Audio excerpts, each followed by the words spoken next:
So, welcome everybody. Justine and I are chatting again today, and we'll keep on doing this each fortnight. Some of our topics will be a little bit controversial, some of them will be a bit more natural chat.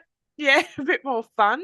So, today I said to Justine, I said, look, I really want to talk about why the training for hypnosis diplomas is so confusing because it is like you have to admit, you go to websites and you're like, what the hell am I reading about? And Yeah, how did other people siphon through this shit, right? yeah. I Especially now with all the changes that are happening I know. in the And who, community. yeah, and Mm. who's deciding on these changes? Who's making the rules and all Yeah, that yeah. sort of stuff? So, yeah. But before we get started, okay, before we get started, as always, I'm going to have to shock factor Justine because it's a thing that I do. Okay. Oh Right. God. Right. Is it normal to give your pet a human name? Yeah. You reckon? Although Because we've if you've got got a cat named uh Gavin, yeah, mine I've got Candy, yeah, that's Timber, not a human. Rusty, Mm, Wally. Probably well, not. it's a human name, but Right, kind of, and then we've got Goma. I don't think you'd call a human Goma. Goma. And then what have we got? Popcorn, no. Cream, no. Okay, so out of 7 or 8 animals, probably no human names. Imagine it if you had a dog and you were just like, Anastasia, come on in, I'll tell you what sweetheart. I had. I had a really cute horse, a Palomino, beautiful Palomino. It was supposed to be Palomino paint, and I couldn't think of a name. I'm going to be a bit rude in a minute, but anyway. But so I called it Bob as a joke, Yeah. and I'm not going to actually be rude, but anyway, it's the word golden was in its and yeah, you know what I'm thinking. The word golden was in its name of because it had really good breeding, and so I created a show name that Yeah. would only shock some people. I'm not even going Yeah. to say it. You guys can just text me what you think it is. But anyway, so I ended up making a terrible show name that would make people. We didn't end up showing it. Give it a second look, like what the hell. But his name was Bob, and I loved it because people were like, Bob. I'm like, Bob, Bob. Well, many years ago, when we used to let the cats outside in Mount Gambier, John would stand out the back door and shout, "Free love! Come here, free love!" And I said to him, I said, one day the neighbour's going to pop up out of the And back ask for some fence free love. and ask for free love. Like, Yeah, I'm like, you would yeah, have been better off calling the cat taxi than yeah. just going out the back going, free love, free love. Like, so yeah, It's so so funny. let us know in the comments if you think it's normal for an animal or a pet to have a human name. And if it is, what name do you give them? What name it? Yeah, what name do you use? All right, so back with the controversial topic. Yeah, so why is it so confusing for hypnosis diplomas to find the information, to know that you're getting the Good good training. training? Yeah, why? Yeah. So I reckon number one, Mm, hypnotherapy is not regulated. So yes. in New Zealand and in Australia, it's a little bit different in the States. In Mm. some countries, like my friend in Belgium, it's illegal to do it, you know. Really? Yeah, it's legal to do it. They do it anyway. But it's not a regulated industry. So if anybody says to you, you need to do my training Mm. to be able to do it, it's not true. It's not Um, true.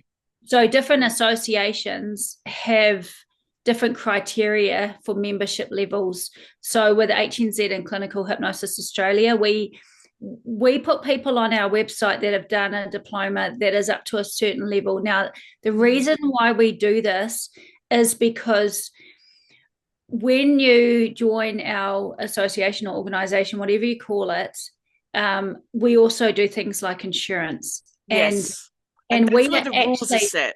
yeah, and we actually put our stamp and Mm. our brand onto your page, which people look at and Mm. go, if I'm working with this person, then I'm safe. Yeah, And yeah. for us to put like it's basically our ass on the line. And when you get Mm. up to the registered level, where there are even more criteria Mm. around about being on that list, it's around insurance, but also in New Zealand, the physiotherapy board accept our registered members. If they're a physiotherapist and they want to do hypnotherapy, they need to have our certificate.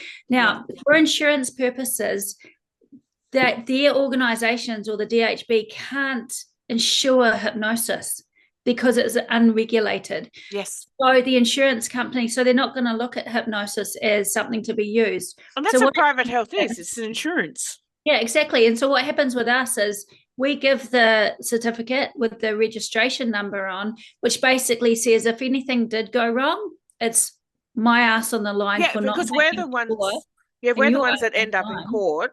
We're the ones that's got to stand beside you and defend you, and we've got to pay for that as well. And it's our ass on the line. So basically, so when you're looking at associations and things, the reason why we put standards of education onto the levels of membership is only because we are backing that therapist up as being safe, and the insurance company, like, so we use, I think it's BizCover, and BizCover comes to me and says, right, what level are your members at? And I said, here. And then it's my insurance. I have to ensure that the members are doing those rules, not BizCover. And if anything's off, once again, it comes back to me. So we have levels of training to ensure that when people work with a Hypnosis New Zealand or a CHA hypnotherapist, they've done a certain level of training. They're working in a safe way.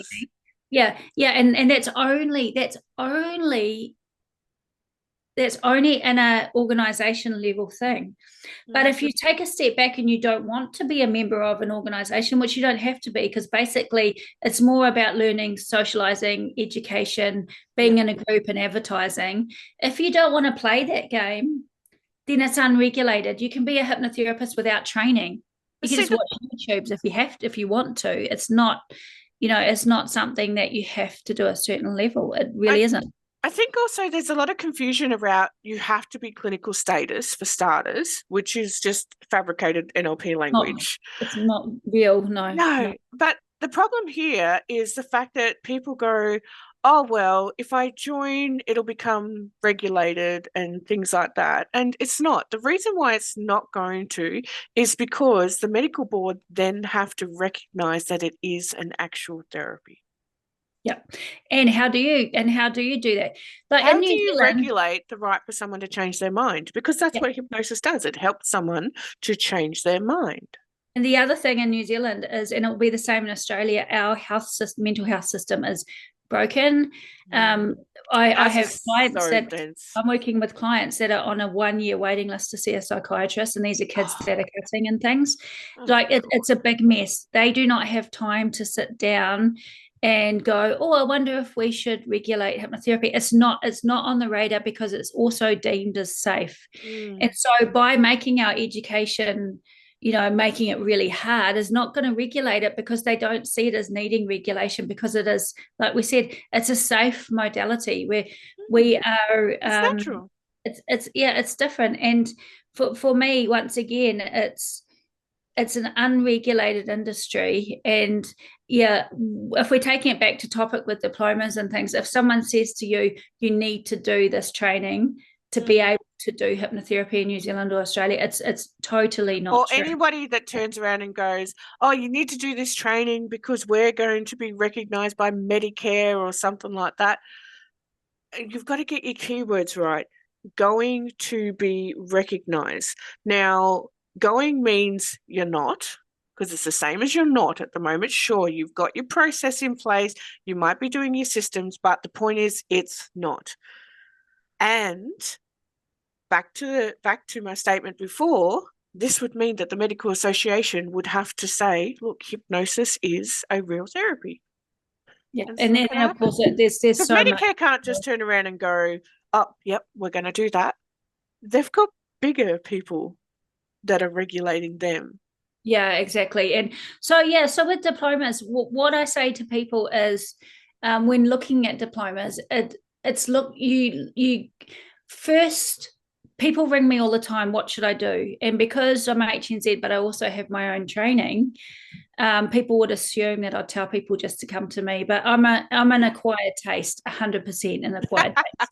Me too. And vice versa, like for people to connect with me, like to do a hypnotherapy training well, you really need to check out the instructors, have a Zoom with them and see if you gel with them.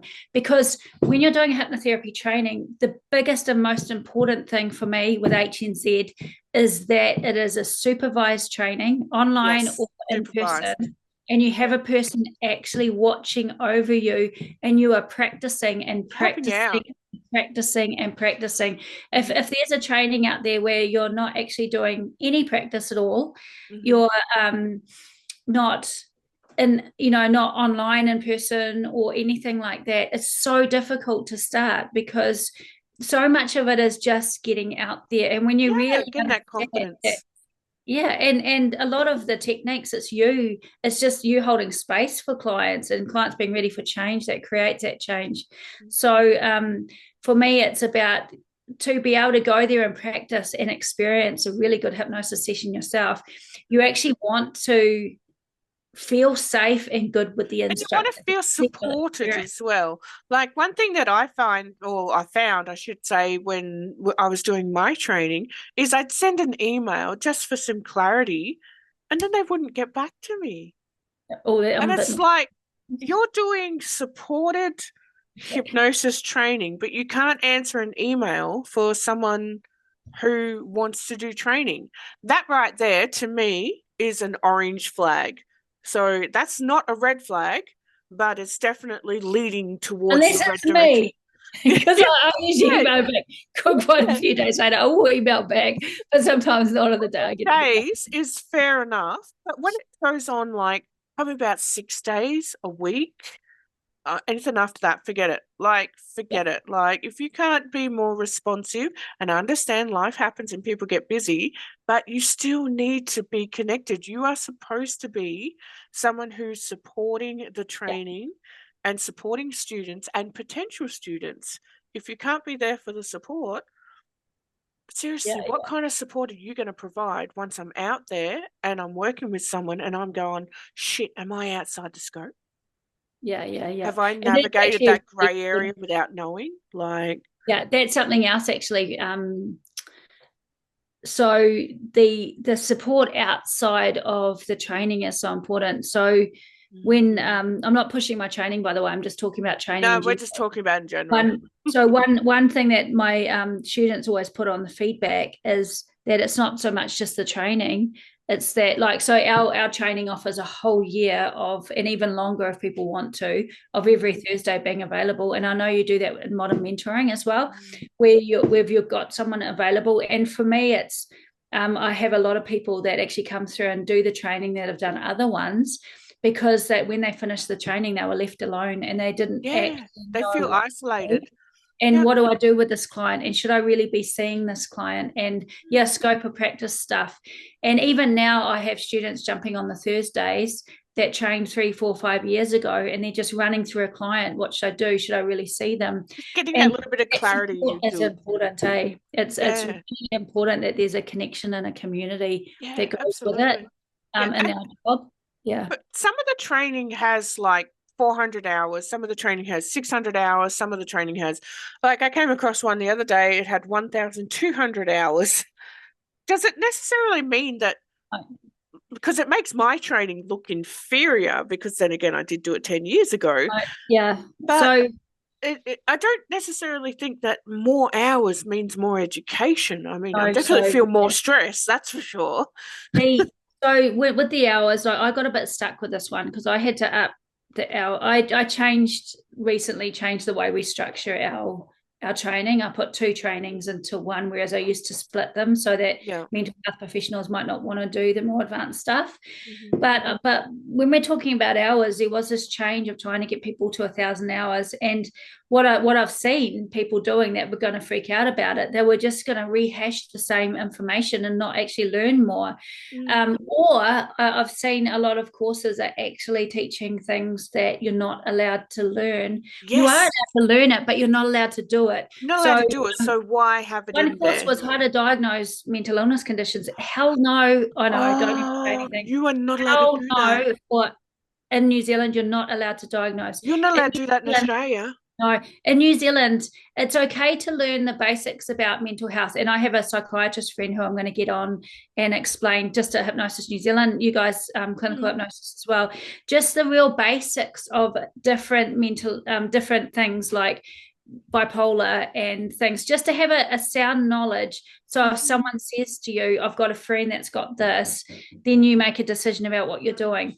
We do not treat a mental illness. We Yeah, we don't do work with someone diagnose. for their bipolar. If someone has bipolar and they need help with exercise motivation, you'll decide that then and there for exercise motivation. But we don't treat conditions. And so what I've seen recently is courses teaching counseling, psychotherapy, and then diagnosis for mental health, hours, hundreds and hundreds of hours of it. But you're not allowed to actually do that in New Zealand. You're really going over scope of practice. And you're actually, if you do go out and do it, I end up finding out because when people overstep They the mark, get back to us. they come to HNZ and they go, this person has been working with this and it is so dangerous. Yeah, So I for get me, emails about it, and I'm like, yeah, me look, too. I do apologize. That person is not part of CHA. I'm happy to help navigate the field Yeah, if you'd same, like same. to, Yeah. you know. Luckily, you know what? Luckily, the complaints I had last year, none of them were Hypnosis New Zealand. They were through the other one, another Yeah. association. Yeah. Yep, yep. So because once again, that would have been there were things that happened in New Zealand with people overstepping the line. Yeah. That was if they were if they were under Hypnosis New Zealand, my ass was completely on the line for not having them working within scope of practice, which is what we talk about. Yeah. It's But actually really hard uh, for our position. Yeah. and people that think that there are people out there that don't lodge complaints and stuff like that, that is just a Oh, yeah, I coup. get that. Because people do lodge complaints, they email you, they have already researched what's happened, etc., etc. And I've even had some therapists that were in my modern mentoring who have actually reported other therapists to the ACCC as well. So there are cases of Yeah. that. So So, don't think you can fly under the radar. no, no, no. And Wow. once again, I can't do anything. I can't have a chat with therapists that aren't under Hypnosis New Zealand. But No, same.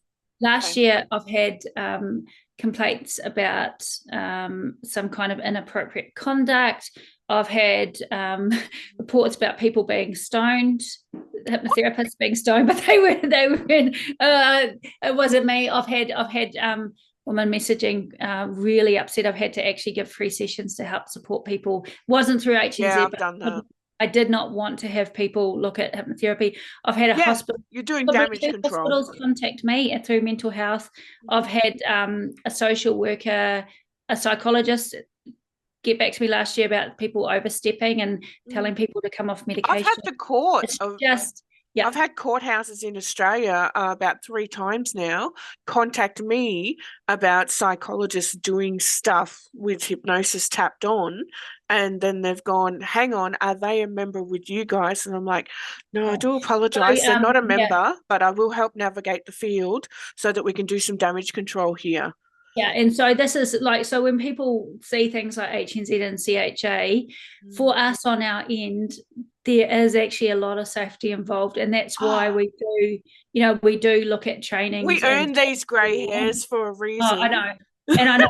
And sometimes I tell you what, sometimes I've been nervous. Like when I've had a phone call about someone, I'm praying that it's not one of ours because I don't want to have the conversation with my friend. Even when I've gotten the legal papers in the mail and I've opened up, I'm like, oh, what's going on? Like, did I speed or something? And I open it up and I'm like, blah, blah, blah. And I'm like, oh my God, hang on, and I go look it up as a client, what's been happening, make the contacts, just breathe and zen. Yeah. I know it's going to be fine. Yeah, if we go back to like trainings and confusion. So if we pull it right back to the basics, once again, there's no regulations. What I say is choose your trainer based on, choose your course based on the energy you have with the trainer. Yes. How you feel about the person. Now, and also what you want to do. So people know that I'm open-minded, okay? So the conversation that we have is always going to be a little bit open-minded. And if that's not your thing, then there's awesome trainings in New Zealand, Australia that will be very, very clinical. And that's the same thing. The diploma is trauma informed.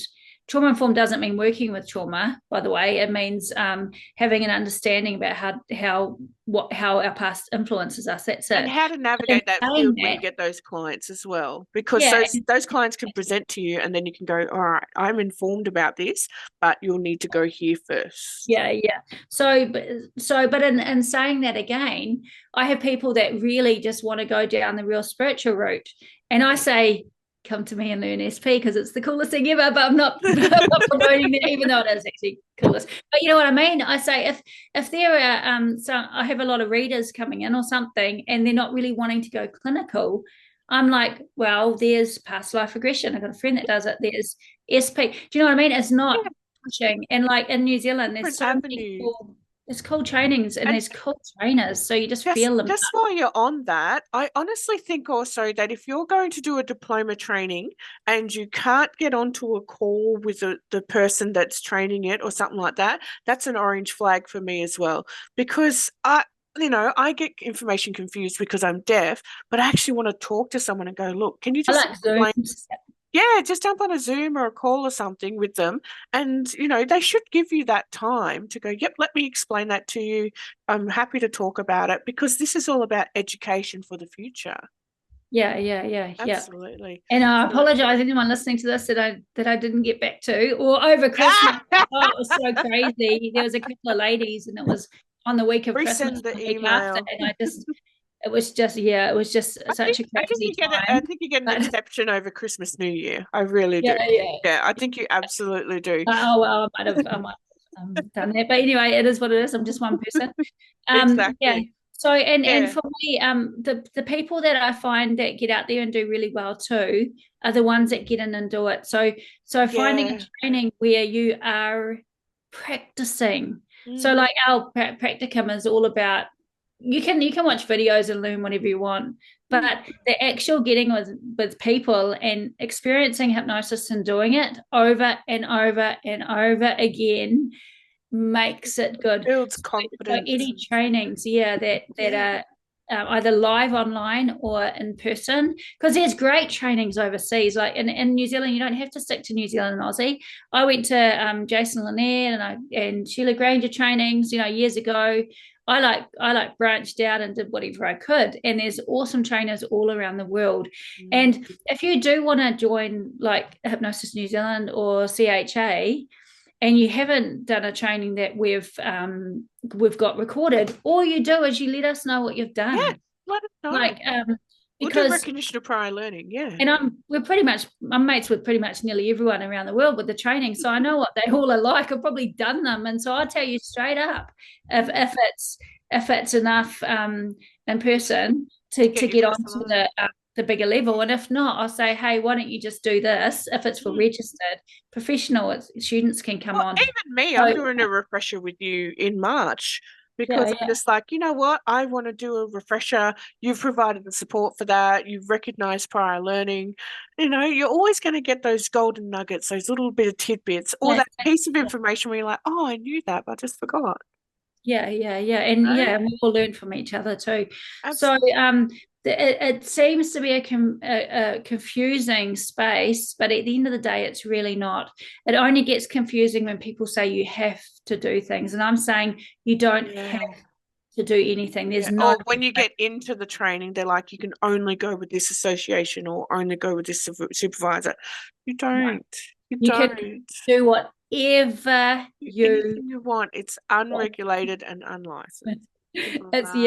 And for me it's all about hypnosis, and hypnotherapy is all about connection with people, and so connection with the trainer is 100% you'll absorb more. And I tell you what, like I said, we are all an acquired taste. We're all like good for someone and they're not for another one. So feel all of the trainers out what they offer, what they work with. So like I said, most of my clients I work massively in the field of trauma, and then occasionally dabble in the spirituality because it's so much fun. Come on, it's fun. But that might not be the gel of a person. So if they want to specifically do something else, go and actually see what that trainer, who they actually work with clients, and hopefully they a lot of them are still. I just had a big light bulb moment. My cat's name's Eddie. Is it a human name? His name is Edison because I named him after the Edison light bulb. Because I love steampunk, and I'm like, my cat's. Yeah, I don't know if I've ever had an animal with a human name, but Candy can be a human name. Yeah, but it's not a very common one. Well, not in Australia, it's not. Hey, Candy. I'll change my name to Candy just so people. Hey, Bob. Hey, Bob. Oh, no, got and even Simba, and we've got a Diego here. Diego could be a human name overseas, just not really in New Zealand. Let us know in the comments if your pet has a human name and if that's normal or not. I'm starting to think it's more normal than I realised. Yeah, just not in our house. I think next time I get another animal, I'm going to call it like a human name. I'm gonna call it Taxi. So every time I'm out the back door, I'm like, Taxi. In our family, we do rude names just so that people have to say them. So straight people come around, and they have to say naughty words because that's the name of the animal. That would be us. I don't even want to tell you what our Wi-Fi. I'm not what our Wi-Fi connection is when we have to tell people what the password is if they come around and what Wi-Fi. What? Yeah, they look at us like, but it always makes a laugh. And a lot of the time, I'm like, just give me your phone and I'll put it in because I'm too embarrassed to say it. All right, lovelies. Let us know if your pet has a human name or not. And if you've got anything that Justine and I, want us to talk about, post it in the comments. We'd be more than happy to do a video, and we will be back in a fortnight. So bye-bye. Yeah.